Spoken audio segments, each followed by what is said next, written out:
Sir क्या जानकारी मिल पा रही है इस पूरे हादसे को लेकर? हालांकि देखिए ग्राउंड जीरो पर खुद मुख्यमंत्री योगी आदित्यनाथ मॉनिटरिंग कर रहे हैं हादसे की। जी निश्चित तौर पर योगी आदित्यनाथ जल्द हादसे वाली जगह पे पहुंच सकते हैं, ये भी खबर आ रही है। लेकिन ये बहुत बड़ा हादसा है। लेकिन मैं बता दूं अपने व्यूअर्स को कि शीघ्र ही एनडीआरएफ की मेडिकल टीम हाथरस पहुंच रही है।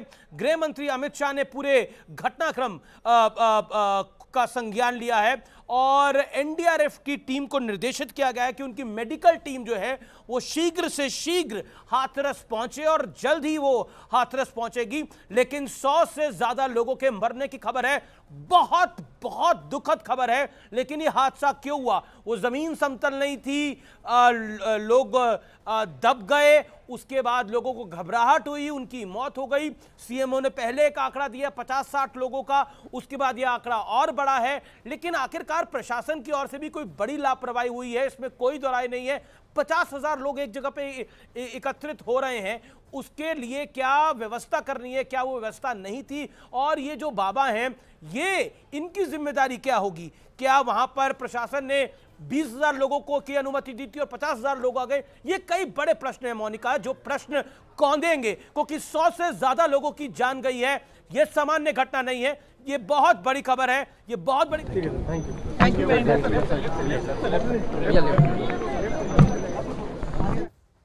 राहुल गांधी हाथरस पे बोल रहे थे, लेकिन अखिलेश यादव, डिंपल यादव, महेश शर्मा, इन तमाम लोगों ने हाथरस के विषय पर बहुत दुख जताया है। लेकिन मैं फिर कह रहा हूं अपने व्यूअर्स के लिए कि ये बहुत बड़ी घटना है और इसलिए आज अपने आर पार के एडिशन को भी स्थगित कर दिया है, क्योंकि ये देश में बहुत बड़ी घटना है हाथरस में जो हुआ है और निश्चित तौर पर संवेदनाएं हैं। देश के प्रधानमंत्री सदन में जब बोल रहे थे तब भी उन्होंने संवेदना जताई। लेकिन हैरानी की बात यह थी कि जब प्रधानमंत्री संवेदना दे रहे थे, हाथरस के मामले पे दुख जता रहे थे, और ये व्यूअर्स, ये बहुत इंपॉर्टेंट बात मैं बता रहा हूं, तब भी विपक्ष हंगामा कर रहा था। मैं मानता हूं राजनीतिक मजबूरियां कई होती हैं, लेकिन एक दर्दनाक हादसे में भी इतनी बड़ी राजनीतिक मजबूरी कि विपक्ष हल्ला मचाए, ये मुझे नहीं लगता जायज है। और जिसकी और जो बड़ा घटनाक्रम हुआ है उसके मद्देनजर इसकी मुझे लगता है कि तमाम नेताओं को इतनी जिम्मेदारी तो अपनी तय करनी चाहिए कि कम से कम हादसों को लेकर,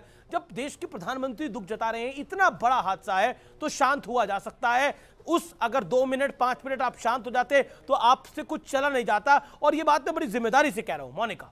बिल्कुल। और अमीर जी, लोकतंत्र है, अपनी अपनी बात आप रख सकते हैं, लेकिन कई मौके ऐसे होते हैं जब आपको कहीं ना कहीं साथ खड़ा होना चाहिए था। और आज सदन में जब प्रधानमंत्री नरेंद्र मोदी तमाम परिवारों को संवेदना व्यक्त कर रहे थे तो शोरगुल जो है वो लगातार विपक्ष की तरफ से किया जा रहा था। लेकिन इस बीच अब तक का सबसे बड़ा अपडेट इस पूरे हादसे को लेकर सामने आ रहा है। आपको ये बता दें कि लगातार जो है मॉनिटरिंग इस पूरे हादसे की जा रही है, लगातार जो है अपडेशन जो है हो रहे हैं, लेकिन 100 लोगों की मौत की खबर सामने आ रही है। और अमीर जी लगातार हमारे साथ बने हुए हैं। अमीर जी, जानकारी मिल पा रही है कि जिस तरीके से परमिशन दी गई थी उसके बाद से जो आयोजन करता है उनका कोई अता पता नहीं है, बाबा कहां फरार है उनका कोई अता पता नहीं है हादसे के बाद से। जी देखिए, निश्चित तौर पर इसका मतलब कहीं ना कहीं कुछ तो गड़बड़ हुई है। और मुझे लगता है कि उत्तर प्रदेश की पुलिस, उत्तर प्रदेश का शासन इतना सक्षम है कि बाबा कहाँ हैं उन्हें ढूंढ ही लेगा। लेकिन मेरा फिर पॉइंट यही है कि आखिरकार अगर 50,000 लोगों की भीड़ उधर आ रही थी तो व्यवस्था क्यों नहीं थी? लोगों की दम घुटने से मौत हुई है। देखिए ये जो मौसम है, गर्मी ज़रूर कम हुई है, बारिश ज़रूर आई है, लेकिन बड़ी ह्यूमिडिटी है। और इस ह्यूमिडिटी के अंदर कुछ घंटे अगर आप बाहर खड़े होते हो तब आपको बहुत घबराहट फील होती है। लेकिन अब 50,000 लोगों की भीड़ होगी और एक के ऊपर एक व्यक्ति चढ़ रहा होगा तो क्या हादसा होगा, क्या वहां पर हालात होंगे? बच्चों की मौत हुई है, औरतों की मौत हुई है, अब इतने सारे लोग मारे गए हैं। मुझे लगता है कि कहीं ना कहीं जिम्मेदारी तय होनी चाहिए और बाबा से भी सवाल पूछने चाहिए। देखिए मैं हमेशा कहता हूं और मुझे लगता है कि क्योंकि 23-24 साल मुझे पत्रकारिता करते हुए हो गए, कई हादसे हमने रिपोर्ट करे, लेकिन इस तरह के हादसे के अंदर जब भी फर्स्ट इंफॉर्मेशन आती है तो उस इंफॉर्मेशन में पता लगता है, इसमें फर्स्ट इंफॉर्मेशन यही, वो नंबर बहुत बड़ा था। और वो नंबर देख के जब मैं अपने रिपोर्टर से बात कर रहा था ऑफ रिकॉर्ड, तो मुझे डर लग रहा था क्योंकि प्रधानमंत्री उस समय बोल रहे थे सदन के अंदर, लेकिन जो नंबर निकल के आ रहा था वो नंबर डराने वाला था। 40 लोगों की पहली जो खबर आई वो 30-40 लोगों के मरने की खबर आई।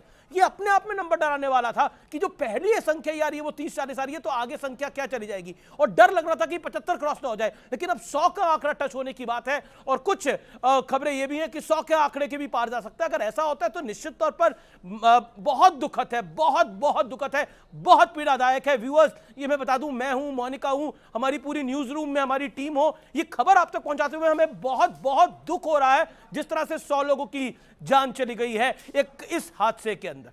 बहुत बहुत शुक्रिया अमीर जी हमारे साथ जुड़ने के लिए। लेकिन देखिए जिस तरीके से यहाँ पर अमीर जी जानकारी दे रहे थे, क्योंकि बेहद डराने वाली तस्वीरें, भयावह तस्वीरें, हृदय विदारक तस्वीरें जो हैं वहां से सामने आ रही हैं। और ये 5 तस्वीरें भी हम लगातार आपको दिखाने की कोशिश कर रहे हैं। लेकिन इस बीच बहुत बड़ी खबर आपको बता दें, प्रधानमंत्री नरेंद्र मोदी ने मुख्यमंत्री योगी आदित्यनाथ से फोन पर बातचीत की है। हाथरस हादसे को लेकर उन्होंने जानकारी ली है। आपने देखा भी कि जब वो सदन में बोल रहे थे उस वक्त भी उन्होंने इस घटना का जिक्र किया था और उनकी तरफ से कहा गया था कि जो भी हर संभव मदद जो है वो केंद्र सरकार की तरफ से की जाएगी, घायलों का इलाज सुनिश्चित हो, ये जिम्मेदारी जो है वो केंद्र सरकार की भी है, राज्य सरकार की भी है। लेकिन इस बीच बहुत बड़ी खबर आपको बता दें, प्रधानमंत्री नरेंद्र मोदी ने योगी आदित्यनाथ से इस पूरे हादसे को लेकर फोन पर बातचीत की है।